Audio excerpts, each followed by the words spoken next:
Hello, welcome to Soulprint Intuitive Tarot. Thank you very, very much for being here. I am recording this the afternoon of April 8th. So where I live, we didn't feel any effects or see any effects, I guess, of the eclipse. But just given the energy and how strong it was, I thought that this would be a good time to just settle down, do a reading, and see what we can see. So from what I understand, um, I guess we're going to feel the effects of the eclipse most, I guess, in the next 2 weeks or so. But we can feel them for up to 6 months. And there's a lot going on right now.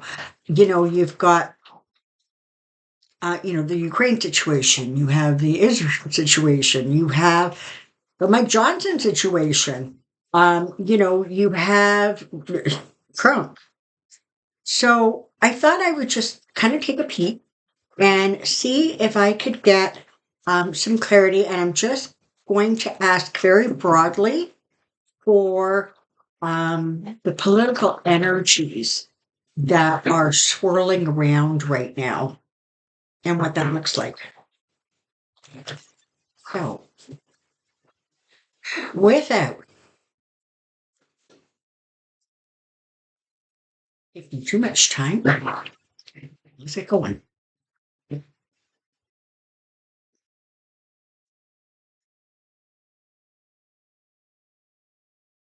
Approaching political energy, approaching and political energies, approaching political energies.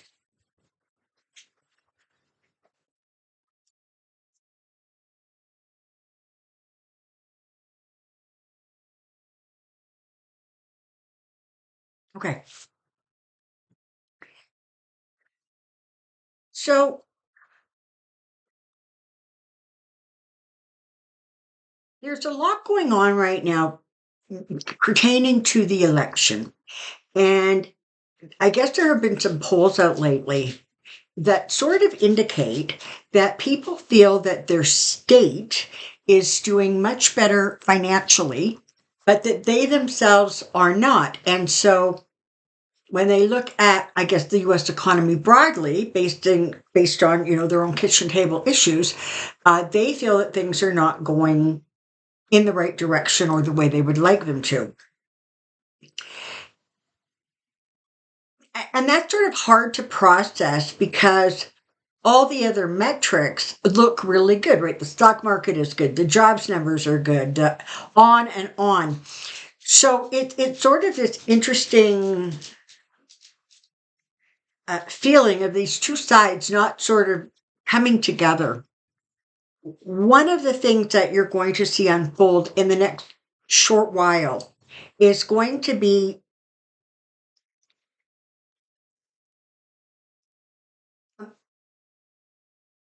more and more clarity on the differences between Biden and Trump. There's going to be a lot of horn tooting, as there should be, with regards to the Biden agenda and what he's doing and the way he's processing things and the things that are getting done. And slowly but surely, you're going to see people starting to recognize that, in fact, a lot has been done. And yeah, maybe in their personal situation, things are still feeling unstable or dicey.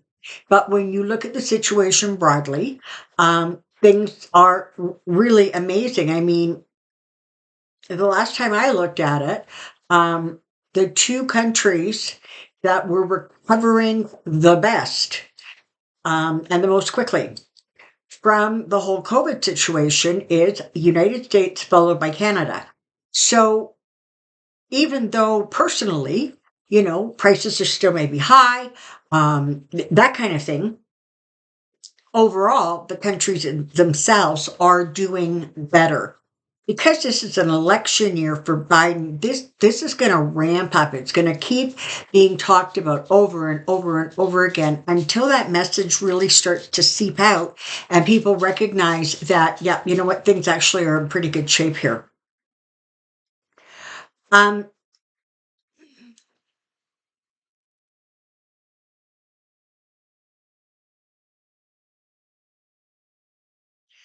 you're also going to see for Canadians, you're also going to see, it feels almost like a bit of a settling, I guess, with regards to Trudeau and what's going on with the Liberal Party and the NDP and the Conservatives.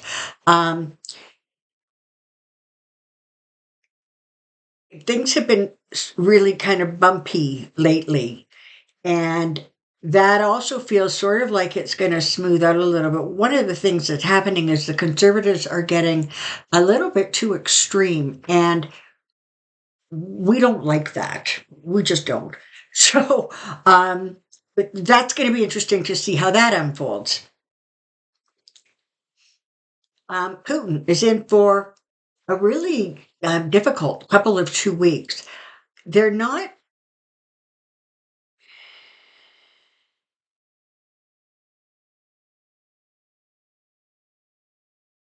um, it feels like there's going to be more uncovered and then made public about the interference and hacking attempts that are going on from Russia,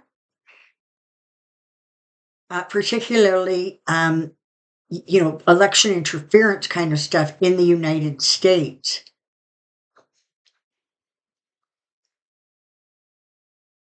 Putin is dealing with a fair degree, I think, of frustration, because as Trump's cognitive decline appears to continually be happening, and he's up there rambling and rambling. He's not making any sense, and the more he doesn't make any sense, the more Putin just wishes he would shut up, because he's making it worse for himself, right? Because people are really, really starting to notice what's going on. This is the thing. It does not matter what he says or does at his rallies as far as the attendees are concerned. It doesn't matter. Because for them, it's about the energy and the noise and being with people who are rebelling just like me. And it's that kind of a feeling. And I don't know that they actually listen all that carefully to what he says. So, and those who do are just writing off the decline as just sort of nothing important. The people around him are very, very well aware of this decline that's going on. And they're, for the most part, they're still in a place where they're trying to cover it, excuse it, buffer him as much as they can, so that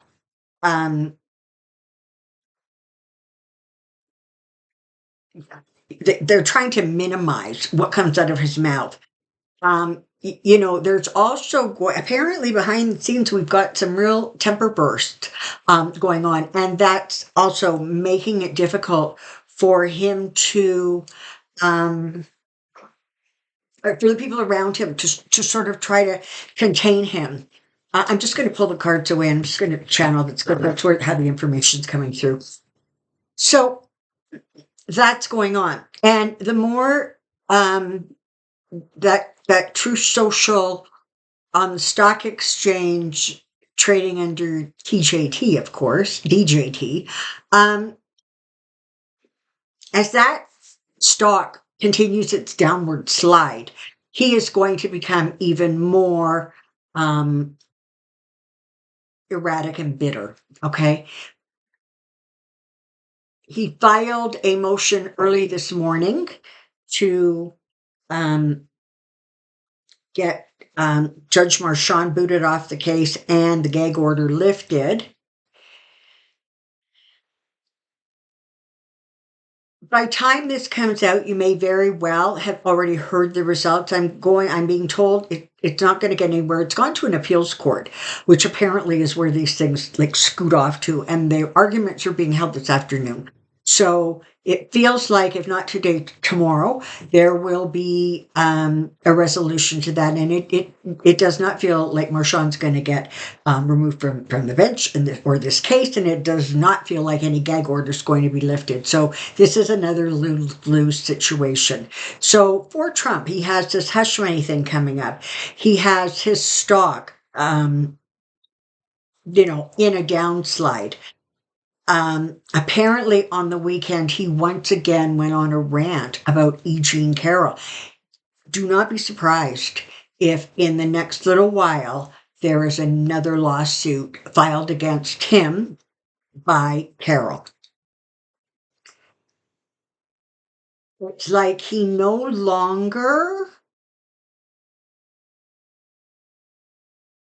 can comprehend, can understand why he shouldn't keep talking about her. Like he's not kind of connecting the pieces the way one would hope so. Okay. All right, let's take a quick peek at Mike Johnson. So he's not going anywhere right away. Okay, so Marjorie Taylor Greene made this motion to, boot him out of the speakership, but she's not going to get any significant support for that. So that's not going to work. She's going to make some noise, but she's always making noise. But it really does feel like overall, Mike Johnson is in that chair for a little while longer.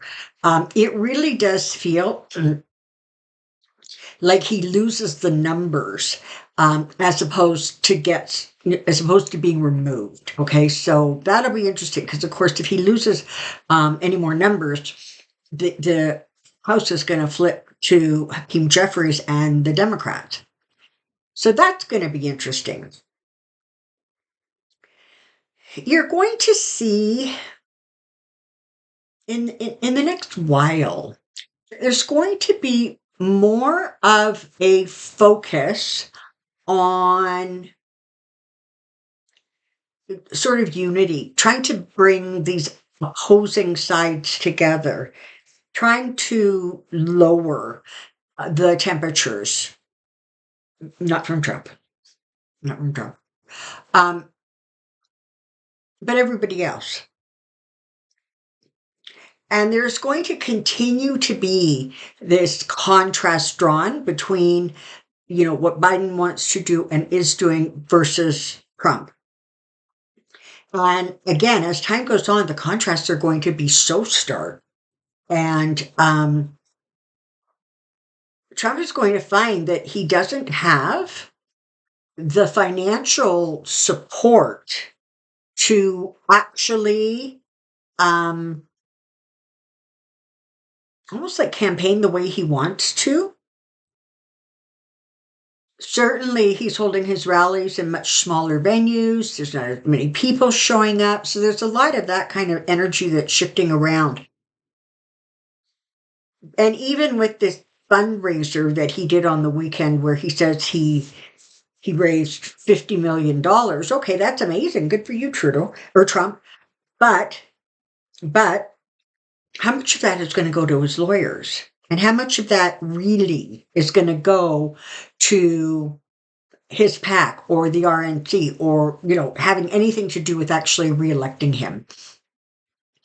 So his legal fees are going to continue to mount. His lawyers are going to continue to lose. The motions they put forward, all of that kind of stuff. It's going to be a pretty difficult couple of weeks coming up for Trump. So right now, Speaker Johnson, as I said, he looks safe for now.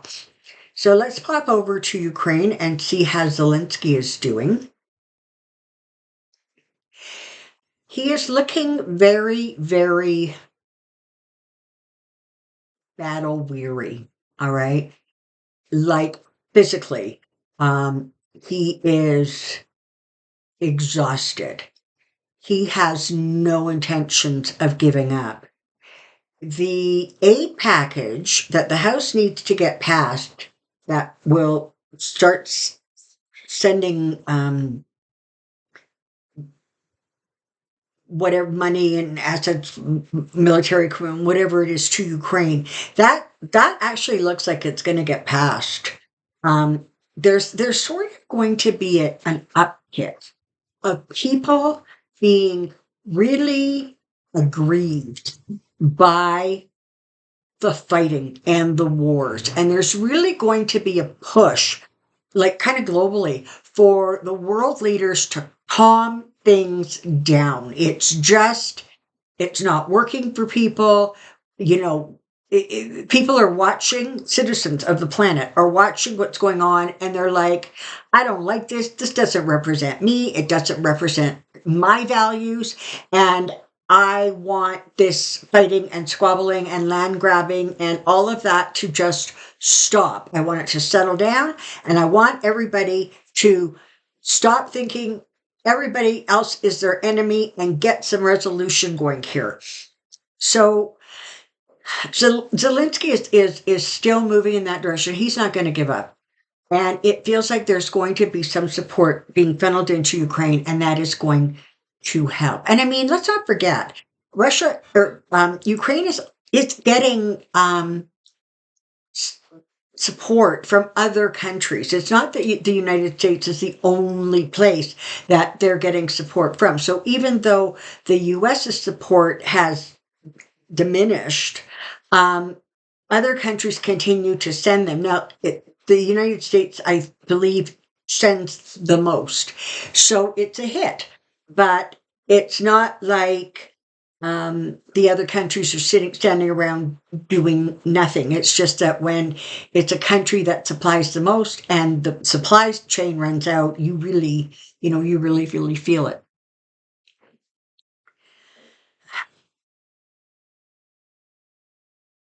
You're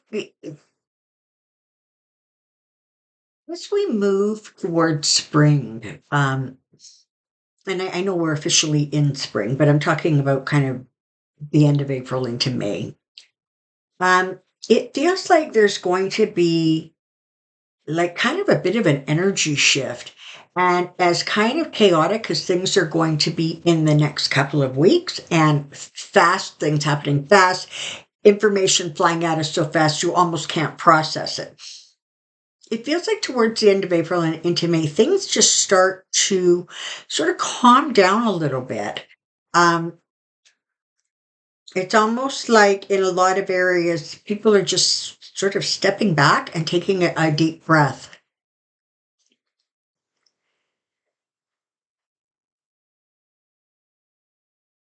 I don't know what is or is not in front of the courts in different states pertaining to abortion, women's health care, but you can anticipate another ruling that is just ridiculous. And you know what? That is so frustrating and so aggravating. But what it does is it wakes people up because it's becoming so extreme that people who don't care about abortion or they're going, what the heck is going on around here? So you've got that kind of energy that's going to start to ramp up, but it doesn't feel aggressive. It feels um the energy just feels a little softer. It feels like there's more of an effort to talk things out than to just attack. The Republicans do not realize, appreciate, and frankly accept how big the losses are going to be for them in this next election. They, some of them are still, functioning under the illusion that Trump's coming back to the White House, and he's not. And the things that the Republicans have been doing are so upsetting people that they're going to lose significantly more than they think they are.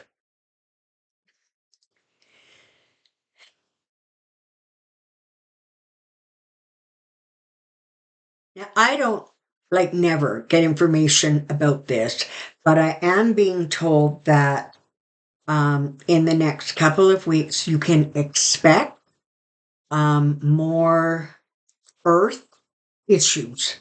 So, volcanoes, sorry, my brain just went dead. Um, Earthquakes, that kind of thing. So, and this apparently has nothing to do with the eclipse as much apparently as it has to do with um, a conjunction that's going on right now. Apparently, that is more likely sort of the culprit, if you will. So when you're out and about, it's really important that you all stay safe and aware and alert. Don't be wandering around kind of in a dream state because there are going to be some more, emergency like activities going on. I'm not seeing anything devastating. I'm just seeing this sort of, it's like a ripple effect almost. If just one happens, the next one happens, the next one happens, like that. Um, for a couple more weeks. Alrighty. Biden is going to continue strong and he's going to continue to build momentum. You're going to see again more surrogates out talking on, media, that kind of thing. Because one of the things that the Dems really have to do is get their message out, and they're not good at it. They don't tend to toot their own horns, and to a very large degree, they don't tend to criticize the other side. And so, what you get from them is sort of very benign, almost neutral messaging. But they're starting to ramp it up. They realize that is not effective. It's not going to work for them. And so you're going to see more aggression and you're going to see just more talking about what the administration's doing, how effective it's been, etc. So there's that. There are significant changes that are coming um, in a lot of different ways, but most especially um, in political arenas. So that's going to be interesting to watch. It is necessary to pay attention and let let yourself receive, I guess, some of the goings on that are going on out there. Whether you do that through media or YouTube or old-fashioned newspapers, whatever it is, it's important that you start to slowly re-engage. And listen, what you want to re-engage with is not what's going on with Trump. You want to re-engage with what Biden is doing, what the Dems are doing, because you want to focus on that positive energy, immerse yourself in it, and then send it back out. So it's not about what's going on at the RNC or Trump or even Trump's court cases. It's about following success and keeping yourself sort of in that energy. um, it will not only go a long way to helping each individual sort of take a deep breath and stay calm, but it's also going to, as we know, energy is attracted to like energy, so it's going to amplify the sort of effects or the awareness of what's going on, what amazing things are happening out of the White House.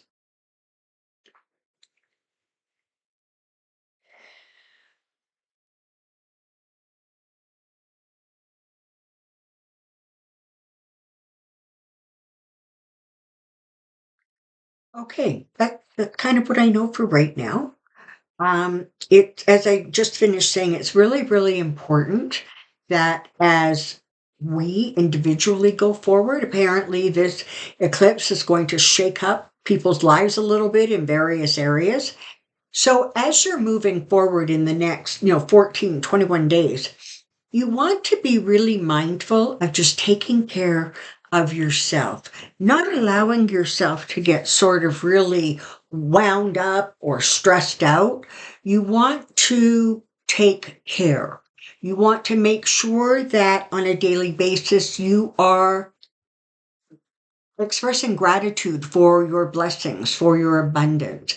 You want to make sure on a daily basis that you are surrounding yourself in light, recognizing your own inner power, and then being able to send it out into the world, to specific people, to specific places or situations.